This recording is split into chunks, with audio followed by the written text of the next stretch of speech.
اللہ علیہ وسلم نے فرمایا حضرت فاطمہ رضی اللہ عنہا کو، فاطمہ جب تمہاری قربانی کا دن ہو، جب تمہاری قربانی کا جانور کٹے، تم سامنے کھڑے ہو جاؤ تاکہ تمہارا جانور ذبح ہونے کے وقت پہلا قطرہ جب خون کا زمین پر گرتا ہے، اس جانور کے جسم سے خون نکل گیا اور زمین میں گرنے سے پہلے اللہ تمہاری مغفرت فرما، اللہ ہم سب کی مغفرت فرما۔ اور پھر جتنے قطرات اس کے بعد گریں گے، ہر قطرے کے بارے میں اللہ نے ہمیں ایک درجہ بلند کرنے کے وعدے فرما۔ اللہ کرے کہ ہماری قربانیوں کو پہلے اللہ قبول فرمائے۔ تو میرے دوستو، آج کے دن اللہ نے ہمیں مغفرت کے وعدے فرمائے، اور آج کے دن کا عمل دو چیزوں سے منقسم ہے، دو چیزیں ہیں۔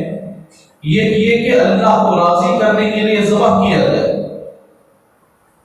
ہم اللہ کے لیے ذبح کریں، لوگوں کے دکھلاوے کے واسطے نہ کریں، یہ اللہ کے لیے ذبح کریں۔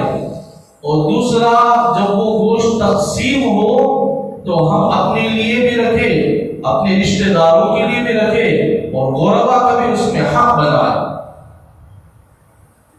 3 حصوں میں تقسیم کریں، یہ اپنی ذات کے لیے رکھ لے، اپنے گھر والوں کے لیے رکھ لے، اور دوسرا اپنے خاندان والوں کے لیے رکھ لے، اور تیسرا حصہ غربا کے لیے۔